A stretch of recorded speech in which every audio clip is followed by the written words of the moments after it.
Ya, tahun 2019 nomor 14 tentang penyederhanaan rencana pelaksanaan pembelajaran.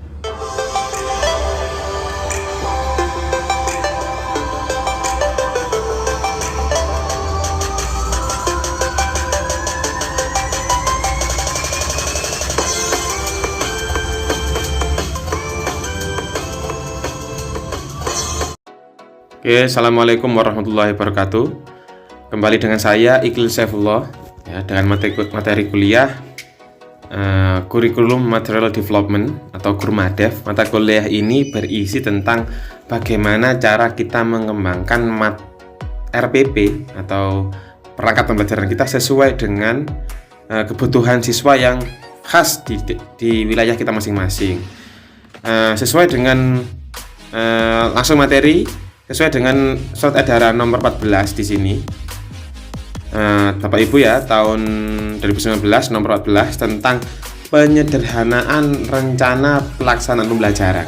Jadi Bapak Ibu, untuk perangkat pembelajaran yang lain seperti Prota, Promes, Prosem atau RPE atau rencana pekan efektif karir pendidikan itu tidak diubah oleh Pak Nadiem Makarim. Jadi yang diubah hanya RPP saja di sini, penyederhanaan, dan sifatnya seperti Prota, Promes dan kawan-kawannya itu hanya pelengkap ya. Bapak Ibu perlu diketahui kita fokus ke RPP. Jadi Prota, Promes dan lain-lain bisa di-download di internet banyak sekali. Tinggal disesuaikan dengan kebijakan kurikulum di sekolah masing-masing. Nah, kali ini kita hanya fokus ke cara penyusunan RPP saja yang baik dan benar menurutnya Kementerian Pendidikan dan Kebudayaan. Di sini merujuk tahun 2019 nomor 14. Poin pertama yang harus kita pahami yang pertama. Jadi RPP ini dilakukan dengan prinsip efisien, efektif dan berorientasi pada murid. Jadi fokusnya kepada murid. Murid nanti di kelas itu melakukan apa harus kita cantumkan secara seefisien mungkin, seefektif mungkin. Langkah-langkah pembelajarannya seperti apa. Yang penting tidak bertele-tele, fokus kepada inti saja. Itu intinya yang nomor 1. Yang nomor 2, saya bacakan bahwa dari 13 komponen RPP yang telah diatur dalam Peraturan Menteri Pendidikan nomor 22 tahun 2016 tentang standar proses pendidikan dasar menengah menjadi komponen inti adalah ada 13 komponen yang diatur tahun 2016 nomor 22 ini, tetapi disederhanakan menjadi komponen inti yang intinya adalah Bapak Ibu hanya memuat tujuan pembelajaran, langkah-langkah kegiatan pembelajaran, penilaian dan lain-lainnya. Dan sedangkan komponen lainnya bersifat pelengkap saja. Di sini tahun 2016 itu komponennya apa saja kita perlu tahu. Saya bukakan sebentar komponen-komponennya di sini. Di sini sudah ada komponen RPP ya. Tahun 2016 ada komponen A sampai M. Ya, RPP ini banyak sekali komponen dan sangat ribet sekali. Bisa kita ketahui contohnya seperti ini. Contoh RPP seperti ini yang 2016 Bapak Ibu ya. Perlu diketahui RPP kurikulumnya Pak Kementerian yang lalu, Pak Muhadjir Effendi, itu sudah terrevisi sudah 3 kali. Sekarang Pak Nadiem tinggal mengevaluasi kekurangan, kelebihan dan solusi yang tepat untuk Bapak Ibu guru biar maksimal. Apalagi ketika pembelajaran di era yang seperti ini, maksud saya itu online berbasis daring, jadi perlu lebih efisien. Nah, ini kembali ke contoh ya Bapak Ibu ya. Ini ilmu pengetahuan sosial. Jadi tetap di sini itu ada nama sekolah, ada nama pelajaran, ada tema, subtema, kelas dan lain-lain. Lah, tetap ada KD seperti ini, indikator. Dan yang bikin ribet Bapak Ibu, yang bikin ribet itu materi tetap ada Bapak Ibu ya, seperti ini bagus sekali. Tapi menurutnya Pak Nadiem Makarim di sini tuh Contoh saya contohkan ya, mengucapkan salam dan berdoa bersama, melakukan komunikasi tentang kehadiran siswa, bertanya jawab masalah perubahan yang terjadi di sekitar siswa, mengkonfirmasi subtema dan lain-lain seperti ini. Pendahuluan ini dilakukan di pertemuan 1 dan 3. 1 sampai 3. Lah, di pertemuan 4 sama 5 melakukan kegiatan ini lagi. Lah, ini kan kurang efektif. Lebih baik pertemuan ini dirangkum jadi satu. Yang intinya kan kalau sama ya nggak usah ditulis 2 kali begitu. Jadi langsung ke inti, dan inti pun ini di sini banyak sekali kegiatannya. Nah, maksudnya Pak Nadiem Makarim ini fokus. Misalkan saya contohkan, ini kan materinya kan terkait, di sini kan materinya kan terkait geografis dan aspek ekonomi. Nah, kita fokusnya itu di sini ya berhubungan dengan siswa. Nah, di sini intinya di sini saja. Nah, untuk teknis pelaksanaannya itu tidak disampaikan karena guru yang lebih tahu. Nah, guru bukan yang diatur oleh RPP, tapi RPP lah yang diatur oleh guru, maksudnya seperti itu. Jadi guru mengimprovisasi secara maksimal mungkin kebutuhan siswa yang ada di dalam kelasnya. Nah, dan seperti ini ada tes-tesnya juga, ada media juga. Nah, kalau di RPP kurikulum Merdeka bagaimana? Nah, kita langsung ke contoh ini. Model format RPP lampirannya ya. Nah, tetap ada di sini, tetap ada nama satuan pendidikan. Ini wajib dicantumkan di RPP kita. Dicantumkan di RPP seorang guru. Nama satuan pendidikan misalkan SMA Miftahul Qulub, misalkan begitu. Mata pelajaran bahasa Inggris. Temanya ekologi, misalkan begitu. Caranya. Kelas 7 semester ganjil, misalkan begitu. Oh, ini salah Pak Ibu, misalkan ini 7 gitu ya. Materinya tentang misalkan waktu dan tempat, time and place begitu. Alokasi waktu. Lah, alokasi waktu ini nanti di pertemuan selanjutnya saya akan membahas lebih detail caranya bagaimana, format penulisannya. Tetapi intinya saya jelaskan singkat ya. Biasanya itu kan 2 kali 40 menit. Ini untuk SMP. Kalau SMA biasanya itu 2 kali 45 menit. Dalam seminggu biasanya kita merujuk ke Prota Promes. Itu biasanya itu ada semacam kalender, dari kalender akademik seorang guru itu ada biasanya itu kalau bahasa Inggris itu 2 kali tatap muka dalam seminggu. Nah, satu tatap mukanya itu biasanya itu 2 kali 45 menit kalau SMA. Nah, jadi 45 kali 2 berarti 1,5 jam. Begitu Bapak Ibu caranya menghitungnya. Tujuan pembelajaran di sini langsung kita bisa mengutip ke copy paste saja, disesuaikan dengan di silabus ya Bapak Ibu ya. Langkah-langkah lah. Di sini ada perlu yang diketahui, langkah-langkah kegiatan pembelajaran. Kita fokus ke alat dan bahan.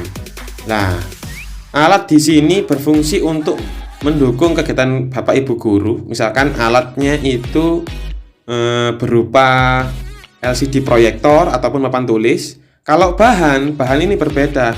Bahan ini biasanya itu media pembelajaran yang kita gunakan apa. Contoh misalkan kita itu menggunakan permainan atau game. Di dalam game itu butuh bahan-bahan apa saja yang digunakan. Nah, kan berbeda. Dan pertanyaan-pertanyaan yang mendukung langkah-langkah pembelajaran. Pertanyaan di sini berfungsi untuk biasanya itu untuk mengukur sejauh mana kemampuan siswa kita dalam memahami materi yang kita inginkan. Nah, kalau anak-anak itu ternyata kita kasih pertanyaan itu cuman 50% bisanya. Nah, 50% yang lain itu salah jawabannya, mereka nggak bisa lah. Kita perdalam kenapa kok nggak bisa itu lewat pertanyaan-pertanyaan ini. Terus siswa berarti praktek mengerjakan tugas pada halaman itu, tugas halaman buku. Siswa mempresentasikan hasil kerja kelompok karena ini fokusnya ke siswa. Siswa menyimpulkan penilaian pembelajaran, kesimpulan pembelajaran. Yang terakhir penilaian lagi. Di sini ada 2. Mereka melakukan pretest dan post test. Nah, kita sekarang fokus ke ini Bapak Ibu. Jadi sistemnya seperti ini. Guru berfungsi sama dengan kurikulum yang 2016 sebagai fasilitator. ketika anak-anak mengerjakan tugas pada halaman itu dan mempresentasikan, ini mereka itu kesulitannya di mana? Nah, saya contohkan langsung Bapak Ibu ya, di sebuah RPP, langsung contoh RPP. Di sini ada RPP bahasa Inggris semester 7 ganjil. Ini sudah bagus kalau kita analisis, sudah ada sekolahnya, mata pelajarannya apa, semesternya apa, judul babnya what time is it, betul, materi pokoknya seperti ini, alokasi waktu dalam 1 minggu. Di sini 2 jam pelajaran dikali 40 menit, ini berarti SMP, kalau SMA kan 45 menit. Sudah betul sekali. Lah, KI-nya, kompetensi inti yang harus dilakukan tetap sama dengan yang disesuaikan dengan kurikulum yang lama. Yang berubah ini di sini Bapak Ibu, KD tetap ada, indikator juga ada. Ya, yang berubah tujuan juga masih ada. Yang berubah hanya materi tetap ada. Lah, metodenya juga ada. Langkah-langkah pembelajaran yang dilakukan di Makarim ini di sini merujuk dengan undang-undang yang tadi, undang-undangnya Pak Nadiem di sini tadi. Mana ya? Nah, ini tuh di sini Bapak Ibu bisa dilihat tujuan pembelajaran, langkah-langkah kegiatan. Tujuannya itu tuh dispesifikkan untuk apa, langkah-langkahnya juga untuk apa, dan penilaiannya untuk apa. Jadi kita lihat di sini. Lah, langkah-langkahnya kan sama dengan ini yang ini yang salah. Ini yang dulu yang lama, ini yang salah. Jadi langkah-langkahnya ada orientasi, ada apresiasi, ada motivasi. Lah, ini dihapus semua. Kegiatannya literasi, critical thinking, kolaborasi, komunikatif, creativity. Memang ini keempat ini menjadi ciri khas K13 yang revisi. Ada literasi, critical thinking, kolaboratif, komunikatif, dan creativity. Saya sangat suka ini. Saya sangat suka sekali. Meskipun Pak Nadiem ini menyederhanakan, saya tetap masih memakai ini. Kalau versinya Pak Nadiem jadi seperti ini, jadinya nanti. Jadi seperti ini. Nah, contohnya seperti ini. Nah, di sini ada KI, KD, indikator, materinya seperti ini. Lah, contohnya langsung seperti ini, Bapak Ibu, ya. Kegiatan pembelajaran 10 menit seperti ini. Bapak Ibu tegur sapa sama berdoa. Lah, yang intinya lah di sini dia itu merangkum. Tadi kan dalam 1 minggu itu ada 3 kali pertemuan. Nah, pertemuan pertama langsung fokus peserta didik mengamati tentang gambar jam. Peserta didik menanyakan beberapa pertanyaan. Guru beserta didik menyebutkan ordinal number. Nah, ini fokus, tidak ada literasi, komunikasi, kolaborasi, dan lain-lain. Fokus langsung ke inti saja. Pertemuan berikutnya seperti ini, pertemuan ketiganya seperti ini, penutup sama. Nah, ada penilaiannya seperti ini. Nah, ini Mbak Reli, ini mahasiswa saya yang sekarang PPL. Jadi dia mengerjakan RPP 1 kali tatap muka, 3 kali tatap muka. Dalam tatap muka ini dia melakukan hal-hal yang sudah dicantumkan seperti ini. Untuk terkait lain-lain yang dikembangkan sendiri. Nah, intinya seperti itu. Untuk yang lain tetap seperti nama sekolah, mata pelajaran, tujuan, tetap ada medianya.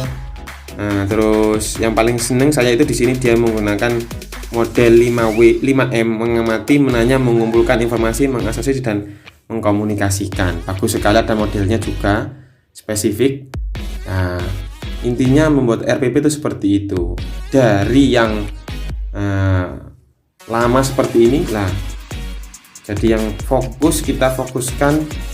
Ada banyak sekali seperti ini, kita fokuskan 1 lembar saja sesuai dengan surat edarannya Pak Menteri, Pak Nadiem Makarim.